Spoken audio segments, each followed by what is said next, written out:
Guys, now we have to learn the Eagles like fight song, which is really unfortunate.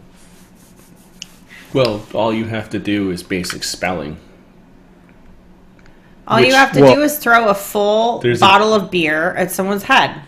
That's the fight song. See, right now there are two jokes about Philadelphia and the Eagles fan base that we probably shouldn't touch. Basic spelling and insulting people. Oh no. Well, maybe they should stop assaulting people. Welcome back to the second draft, where I will touch on the things that will piss people off. in preparation for this Sunday, I'm just gonna watch Invincible with Mark Wahlberg on repeat. I want to watch The Replacements with Keanu Reeves and Orlando Jones. There you go.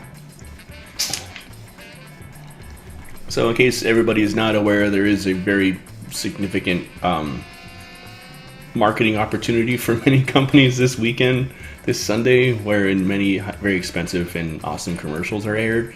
And in between those commercials, a couple of teams that nobody outside their respective cities really care about are going to be playing for some kind of championship or something. I don't know. I think they call it the Big Bowl, or the ginormously important bowl. Yeah, one of those. I don't remember what it's called. Yeah. But anyway, we could talk about that, or we can talk about Paige's new car. Or we could talk about our favorite commercials of the Super Bowl of all time. We could do that. Yeah. I love Super Bowl commercials. A good one. Yeah. They're great. I'm looking forward to the Doritos Super Bowl contest winner. Yeah, those are always fun. You gotta get creative. They always open it up to creators that are little, you know. Mm-hmm. They did one with like a cardboard time machine. You guys remember that one? Mm-hmm. Yeah. Super simple idea, but so. really smart. You know. I'm hoping for no more puppy baby monkey or whatever the hell that was. Yeah. As long as Budweiser has a commercial with Clydesdales, I hate those commercials. I'm good. They always You do. are awful. That's fine. I will accept that. I hate those commercials. They're so sappy with the horses, the dogs, and the Dalmatians and the Clydesdales. They're the best. What they should It's do just is brainwash marketing to help you love InBev more. I Exactly. think in retaliation to that comment and the Clydesdales, as my protest, I will maybe write why I stopped drinking Kilt Lifter, a blog to be featured on the second draft. my man. Because Four Peaks sold out. Yeah. There was a fake. It was an email campaign which was like brilliant marketing for this company. I don't even know the end result, so I guess it wasn't really brilliant marketing. But they raised fake dollars for the cause of buying InBev to eventually dissolve the company, and I thought it was hilarious. And they have my email address now because I thought it was a really funny tactic. Who knows what they're gonna do with it? They'll probably sell it, probably to InBev, but yeah. Whatever. One day, I hope there's some triumphant rebellion of craft brewers against Big Daddy InBev, but I doubt that will ever happen. Yeah. That's like I can never remember the acronym, but there's a company that owns a lot of the whiskey distilleries in the U.S. Mm-hmm.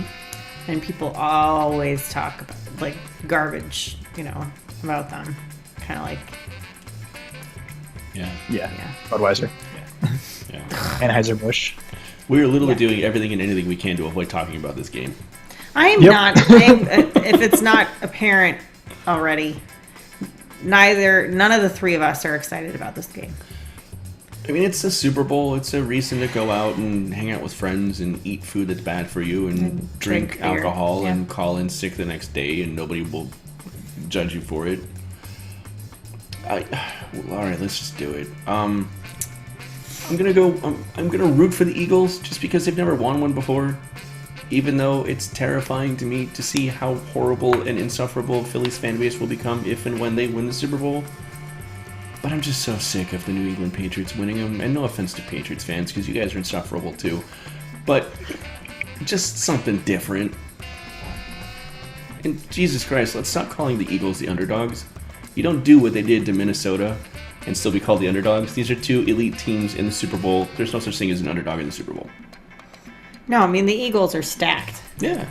And Nick Foles, much to my chagrin, has proven to be more than a competent quarterback. Sure. So, Yeah. Yep. I'm obviously never going to root for the Patriots, ever. Even if they somehow, if it were a thing, and it's obviously not a thing because they're in the same conference, but if for whatever reason the Patriots and the Ravens played in a Super Bowl against each other, I would root for the Ravens.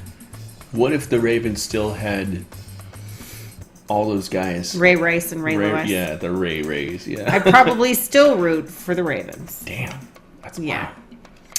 Because I pretty much abhor the Patriots. I would root for them against very choice teams. I don't know. I look at this matchup, and everybody's going to call them the underdog David Goliath story or whatever. But It's just It's Goliath versus Goliath.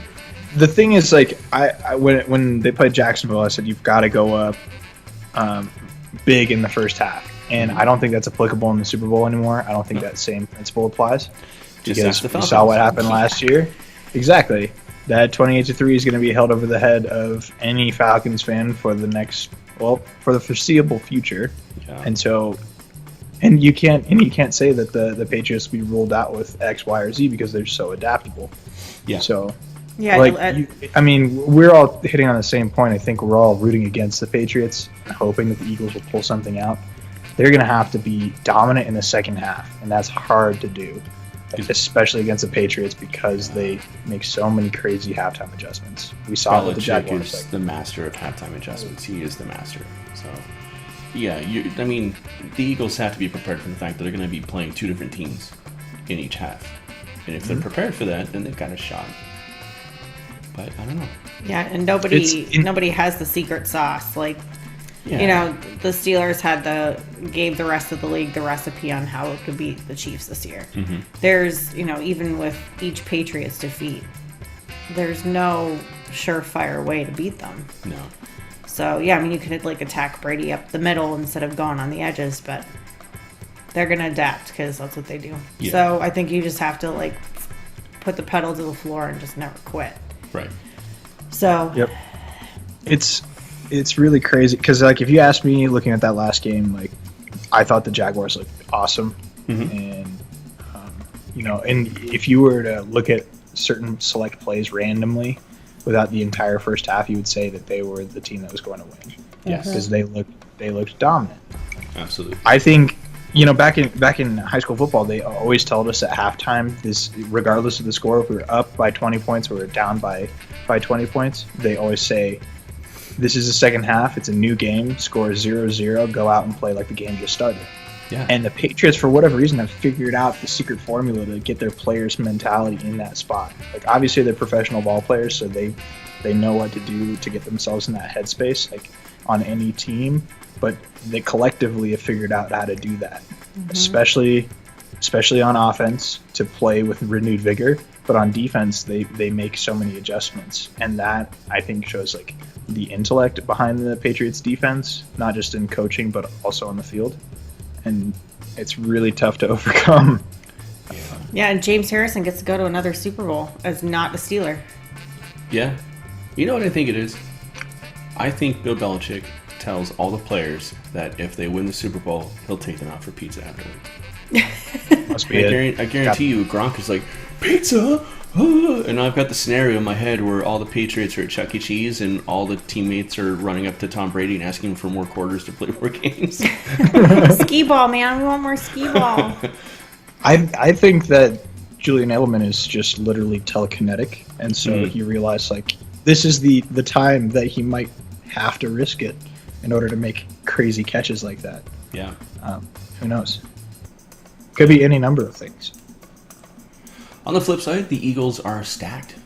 They've got a really good backfield. J.J. and LeGarrette Blount, who actually won a Super Bowl with the Patriots last year, is back again this year as not a Patriot. Crazy. Good for him. But that is a backfield where you've got two dynamic running backs who you can just switch them out if one gets winded, the other one's ready to go.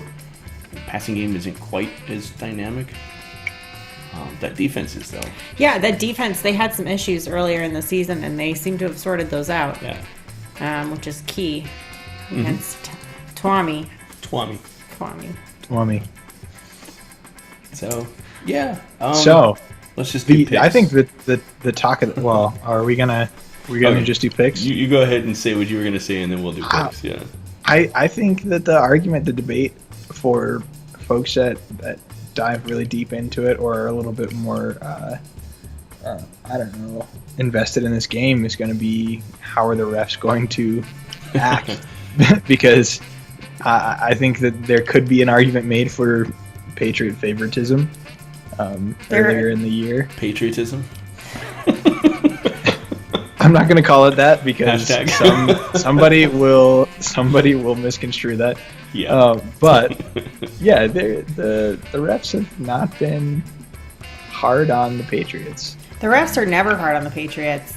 Well, we saw the last game they played where they won the conference championship, where the referee walks up and pats Tom in the back, gives him a big high five or a thumbs up. But they have one foul that entire game. Yeah, people they love the Patriots. Well, and it was early in the game. I think in the first quarter there was maybe one flag, so it was a pretty clean game. Yeah, and then all of a sudden it just started stacking up, and it was 100 yards worth of penalties. And obviously they're all in each other's throats because it's a conference championship game. Or before that, it was a divisional. Here. It was a divisional game. Easy on the studio. No, yeah, it's a rental. But don't you want to get your deposit back? Well, he worked out a deal, Oh, one of those deals. Yeah, I don't know. I'm curious to see what people are yelling about on Twitter. But if the refs don't play a call a perfect game, it's gonna be pretty tough. I guess you could say the same thing about any Super Bowl, but there is some kind of precedent earlier in the season.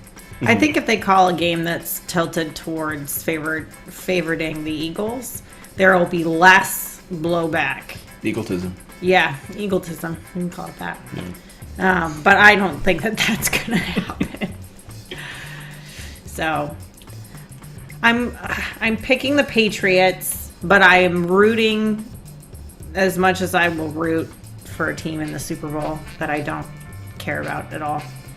I will be rooting for the Eagles. I'm picking the Eagles. I don't care. Everybody's picking the Patriots. I'm going to be that guy. They got a shot.